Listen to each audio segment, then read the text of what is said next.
नमस्कार, मी दिनकर शिंदे. आपण पाहताय डीएस न्यूज. तुमचं मत माझं मत मध्ये आपलं स्वागत. मित्रांनो, महत्वाचा विषय मी आपल्यासमोर घेऊन आलोय, पण तत्पूर्वी डीएस न्यूज ही सत्य माहिती रोखठोक आणि परखडपणे मांडते.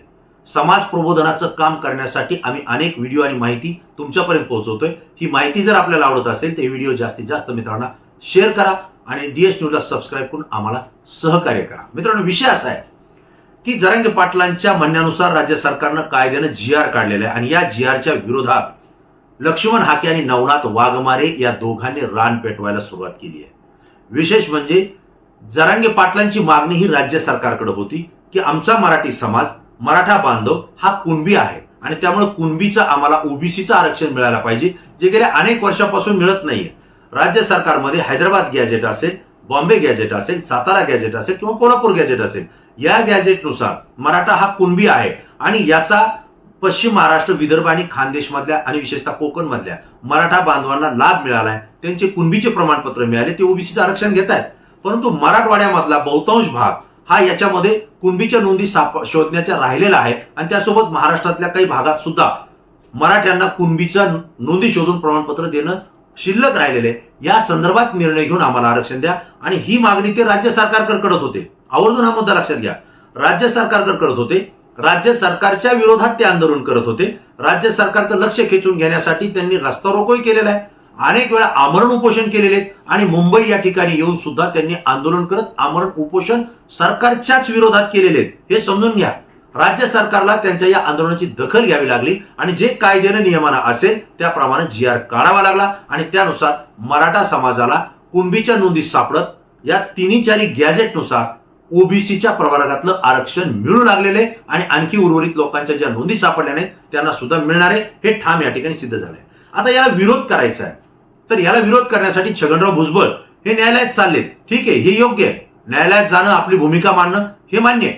परंतु लक्ष्मण हाके आणि नवनाथ वाघमारे हा नौका कार्यकर्ता, लक्ष्मण हाके हे याच जरांगे पाटलाच्या आंदोलनानंतर उदयास आलेला नेता आहे आणि नवनाथ वाघमारे हा तर त्याच्याही नंतर छगनराव भुजबळ यांचा चेला कार्यकर्ता, तोही आंदोलनात आलाय. या दोघांनीही आमरण उपोषण केलं. आता लक्षात घ्या, सुरुवात यांची कुठून झाली तर यांनी सरकारच्या विरोधात आंदोलन केलं नाही.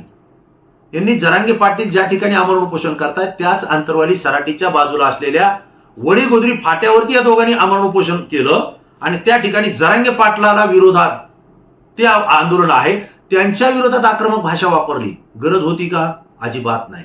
तुम्हाला राज्य सरकारनं हा नियम करू नये म्हणून राज्य सरकारच्या विरोधात रान पेटवणं गरजेचं होतं, त्यांच्या विरोधात आंदोलन करणं गरजेचं होतं. पण तुम्ही जरांगे पाटील आणि मराठा समाजाच्या विरोधात आंदोलन केलं, त्यांच्या विरोधात आक्रमकपणे तुम्ही खालच्या थराला जाऊन बोलले. हा भाग चुकीचा झालेला आहे. यानंतर आता ज्यावेळेस जीआर लागू झालाय, तत्पूर्वी जो काही मधला कालावधी गेला, या कालावधीमध्ये लक्ष्मण हाके, नवनाथ वाघमारे हे दोघही सरकारच्या विरोधात बोलत नाहीयेत, ते जरांगे पाटलाच्या विरोधात बोलतायत. एकेरी शब्दात तर बोलतायत, पण जरांग्या या शब्दात बोलतायत. आंदोलनकर्त्यांनी ही भाषा वापरणं गरजेचं नाहीये. तुम्ही राज्य सरकारच्या विरोधात बोला. हा, तुमच्या दोघांच्या विरोधात जर कोणी बोलत असेल तर निश्चितपणे तुम्हाला त्याच भाषेत उत्तर देणं गरजेचं आहे, कारण तुम्ही चळवळीतले. जरांगे पाटील मराठा आरक्षण आणि जरांगे पाटलाच्या विरोधात छगनराव भुजबळ मंत्री असताना बोलले, जरांगे पाटील त्यांच्या विरोधात बोलले, एकेरी शब्दात बोलले. हे आपण पाहिलेले, त्याचंही आम्ही समर्थन केलेलं नाही. परंतु जरांगे पाटील फक्त छगनराव भुजबळ यांच्या विरोधात बोलले नाही, तत्कालीन जे जे मंत्री आणि आमदार सत्ताधारी असो किंवा विरोधातले असो ते मराठा आरक्षणाच्या बाबतीत बोलले, जरांगे पाटलाच्या आंदोलनाविषयी बोलले, त्या सगळ्यांची चीरफाड आणि समाचार जरांगे पाटलांनी घेतला होता. मग त्यात नारायणराव राणे असतील, नितेश राणे असतील, राधाकृष्ण विखे पाटील असतील, आशिष शेलार असतील, हे मराठा समाजाचे नेते, अजित पवार असतील, या सगळ्यांच्या विरोधात जरांगे पाटील बोलले. जे जे कोणी बोलले, राज ठाकरेंना सुद्धा त्यांनी सोडलं नव्हतं. म्हणजे सांगण्याचं उत्पन्न काय की देवेंद्र फडणवीस हे तर राज्य सरकारचे, त्यांच्या विरोधात ते बोललेच, परंतु जो जो आरक्षण लढ्याच्या विरोधात बोलतोय त्याच्या विरोधात ते बोलले. मग लक्ष्मण हाके आणि नवनाथ वाघमारे हे जे बोलतायत, यांच्या लढ्याच्या विरोधात कोण बोलतोय का? जरांगे पाटील बोलतायत का? अजिबात नाही. मराठा समाज बोलतोय का? अजिबात नाही. मग हे जे दोघं स्टेजवरून बोलतायत हे जातीय वाचक बोलतायत, संपूर्ण मराठा समाजाला बोलतायत, जरांगे पाटलाच्या विषयी बोलतायत. हे चुकतंय. या दोघांनी कुणाला बोलायला पाहिजे होतं? राज्य सरकारला बोलणं गरजेचं होतं की राज्य सरकारनं अशा पद्धतीचा जीआर काढू नये. आता हा काढलाय तर रद्द करा. यासाठी आमरण उपोषण करा, रस्ता रोको करा, आंदोलन करा. लोकशाहीच्या मार्गाने सरकारला जागरूक करण्यासाठी आणि तुमचं म्हणणं कसं सत्य आहे, GR कसा चुकीचा आहे हे सांगण्यासाठी तुम्ही आंदोलन करा, हे गरजेचं आहे. परंतु ते करताना दिसत नाही. या सभेमधून ते काय बोलतायत? शरद पवारांनी ओबीसीच्या आरक्षणावर गदा आणली, ओबीसीचं आरक्षण शरद पवारांनी घातलं आणि जरांगे पाटलाला बळ दिलं म्हणून त्यांचं आंदोलन झालं, हे ते जाहीर सभातून बोलतायत. अजित पवारांच्या विरोधात बोलतायत कारण ती त्यांची पुतणी आहेत, त्यांनी सुद्धा आमचं ओबीसी आरक्षण घातलं हा GR काढून, असं ते बोलतायत. बीड जिल्ह्यामध्ये सभा घेत आहेत, विशेषतः मराठवाड्यामध्ये, तिथेही ते तेच बोलतायत. बजरंग सोनवणेंच्या विरोधात बोलतायत, जे खासदार आहेत. संदीप क्षीरसागरांच्या विरोधात बोलतायत, ते आमदार आहेत. त्या ठिकाणी प्रकाश सोळंकेच्या विरोधात बोलतायत, ते आमदार आहेत. सुरेश धस यांच्या विरोधात बोलतायत, ते भारतीय जनता पार्टीचे आमदार आहेत. लक्षात घ्या, ज्यांनी जरांगे पाटलांच्या आंदोलनाला साथ दिली त्यांच्या विरोधात बोलतायत. पण ज्या सरकारनं GR काढला, ज्या सरकारनं मराठा समाजाला ओबीसी प्रवर्गाचं आरक्षण दिलंय, त्या सरकारच्या विरोधात मात्र हे बोलत नाहीत. म्हणजे त्याचा अर्थ काय की सरळ सरळ लक्ष्मण हाके आणि नवनाथ वाघमारे ह्या दोघांचं आंदोलन म्हणजे दुखणं म्हशीला आणि इंजेक्शन पखालीला आहे, असं मला म्हणावंसं वाटतं.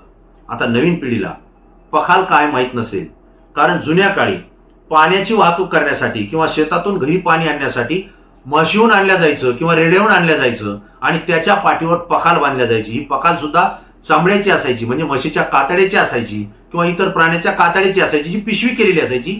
त्या म्हशीच्या किंवा रेड्याच्या पाठीवरती टाकलेली असायची आणि मग शेतातून विहिरीवरचं पाणी त्या पखालीत भरायचं आणि ती पखालीनं म्हैस घरी आणून ती पाणी सोडायची. त्याला पखाल म्हणतात. परंतु इथं झालंय काय, दुखणं म्हशीला आहे.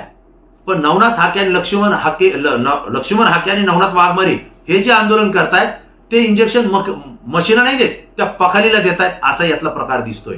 सरकारच्या विरोधात आंदोलन करणं, सरकारच्या विरोधात भूमिका मांडणं आणि सरकारनं आपल्या ओबीसीच्या आरक्षणात कसे मराठ्यांना आरक्षण दिलं हे सांगून समाज जागृती करणं, हे त्यांचं खरं कर्तव्य होतं, काम होतं. पण ते न करता ते चुकीच्या पद्धतीनं ओबीसीचं आरक्षण हा GR काढून शरद पवार आणि या त्यांच्या आमदारांनी केलंय असं जे काही सांगतायत, इथं राजकीय रंग देण्याचा ते प्रकार करतायत.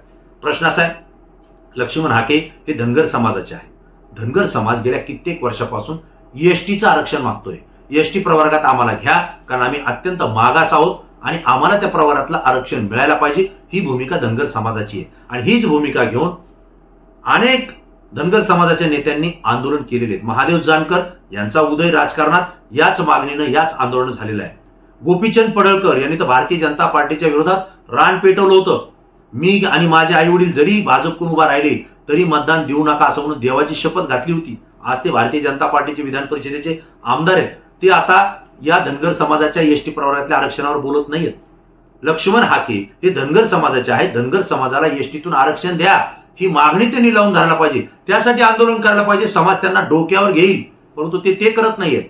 ओबीसीच्या आरक्षणाला धक्का लागू देऊ नका आणि आमच्या ओबीसीच्या आरक्षणात मराठा समाजाला घालून आमचं नुकसान केले हे सांगतायत, पण धनगर समाजाच्या एसटी आरक्षणाबद्दल बोलत नाहीत. नवनाथ वाघमारे हे छगनराव भुजबळांचे पिद्दू आहेत, चेले.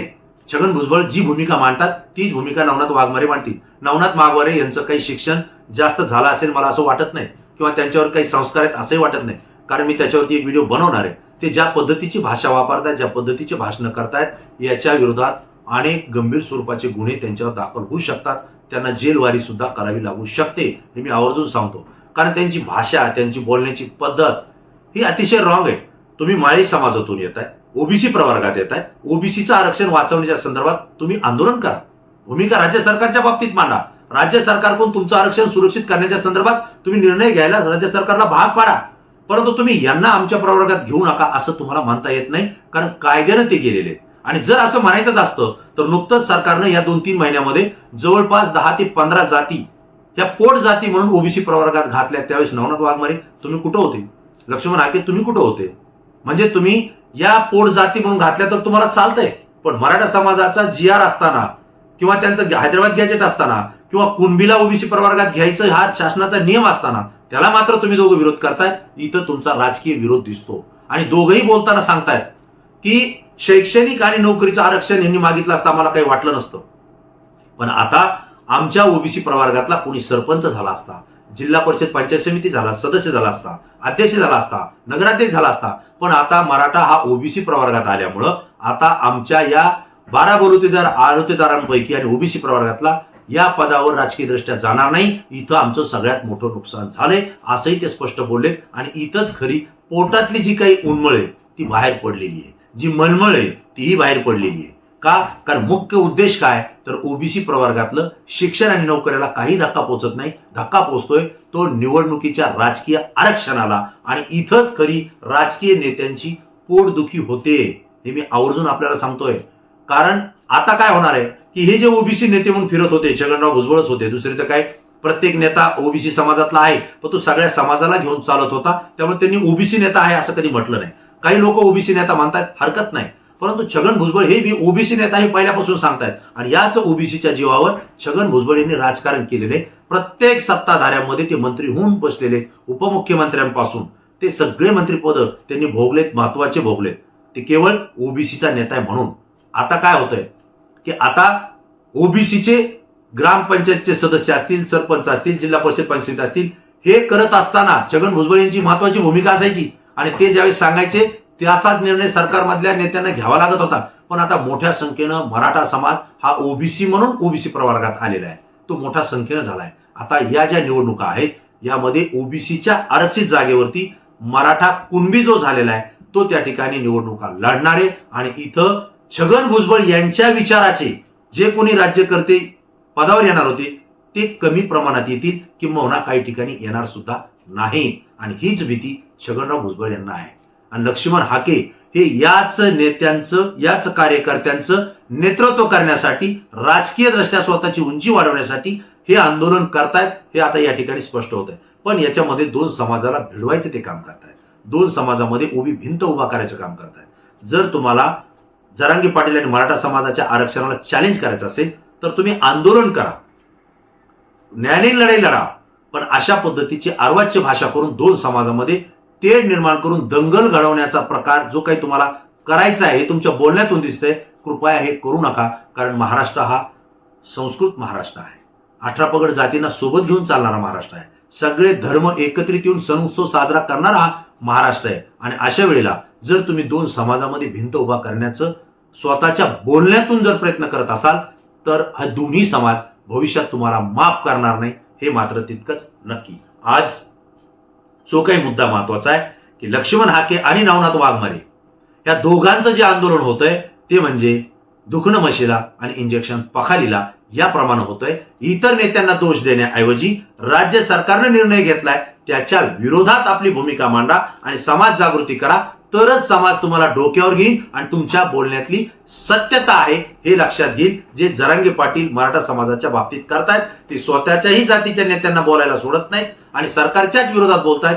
त्यांनी अजूनही लक्ष्मण हाके, नवनाथ वाघमारे यांच्या विरोधात एकही शब्द वापरलेला नाही. आणि धनगर समाजाच्या विरोधात आमचा कुठलंही आंदोलन नाही आणि त्यांचा आम्हाला विरोधही नाही, आमचा त्यांना विरोध नाही, हे ते स्पष्टपणे सांगतायत. म्हणून धनगर समाजाचे अनेक नेते, युवा कार्यकर्ते हे जरांगे पाटलांच्या आंदोलनाला पाठिंबा देताना दिसत आहेत. हे लक्ष्मण हाके आणि नवनाथ वाघमारे यांनी लक्षात घेण्याची गरज आहे. मित्रांनो, ही माहिती, हा विषय मला तुमच्यापर्यंत पोच करा वाटला.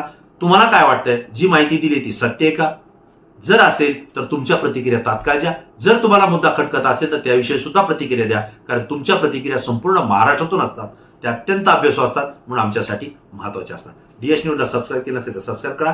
पुन्हा नवीन विषय, नवीन मुद्दा घेऊन आपल्या समोर येईल. तोपर्यंत धन्यवाद.